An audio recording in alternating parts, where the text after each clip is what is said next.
World. अगर आपको भी हमारी तरह के डायनासोर पसंद है, लाइक, शेयर और सब्सक्राइब करें और बेल आइकॉन दबाना ना भूलिएगा।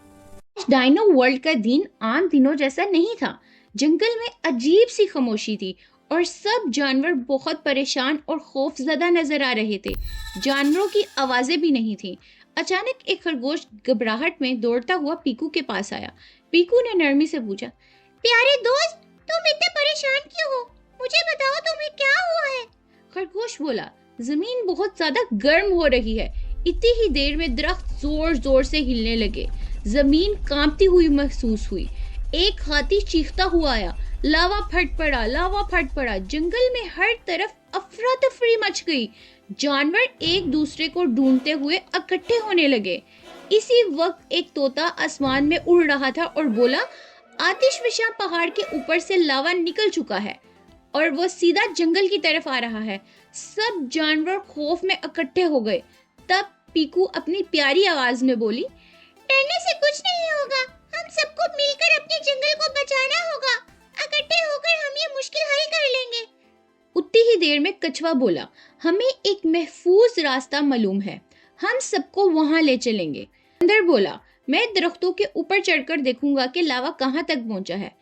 उकाब ने कहा, मैं ऊपर से आकर देखूंगा कि लावा किस सिमत में आ रहा है। इतनी ही देर में लावा जमीन पर फैलने लगा। जमीन तपने लगी और सिर्फ चंद पत्थर ही बचे थे जिन पर चलना मुमकिन हो गया।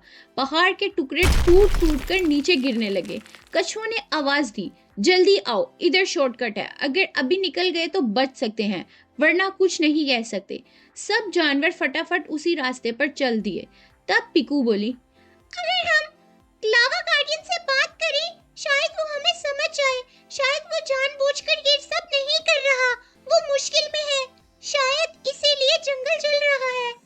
सब जानवर इसके साथ आतिशफशा की तरफ चल दिए ताकि वो लावा गार्डियन से बात कर सकें। पीकू एक गार में दाखिल हुई।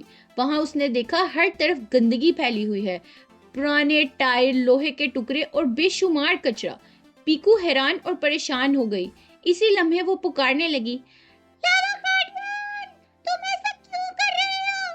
जंगल हमारा घर है, तुम उसे क्यों खराब कर रहे हो? अचानक लावा के अंदर से लावा गार्डियन नमूदार हुआ। लावा गार्डियन बोला, मेरा घर भी बर्बाद हो चुका है। ये सब गंदगी इंसानों ने फैलाई है। वो बहुत ज्यादा गुस्से में था। मेरे गुस्से की वजह से मैं लावा नहीं रोक सका। पीकू आगे बढ़ी और नरमी से बोली, हम तुम्हारे दोस्त हैं और दोस्त ही एक दूसरे का साथ देते हैं। तुम अकेले ये सब साफ नहीं कर सकते, लेकिन हम मिलकर कर सकते हैं। लावा गार्डियन ने शर्मिंदगी से सर झुका लिया और बोला, मुझे अपनी गलती का एहसास हो गया है। अगर तुम मेरा घर साफ कर दो तो मैं वादा करता हूँ कि मैं जंगल को बचा लूंगा। सारे छोटे जानवरों ने एक टीम बनाई और गार को साफ करना शुरू कर दिया। बड़ी चीजों को रस्सियां बांधकर खींचा गया ताकि उनको गार से निकालकर उसकी गंदगी साफ कर सके। लावा गार्डियन ने अपने वादे के मुताबिक लावा उगलना बंद कर दिया, मगर जो लावा पहले निकल चुका था वो अब फैल रहा था। तब सब जानवरों ने मिलकर फैसला किया कि वो इसे रोकेंगे।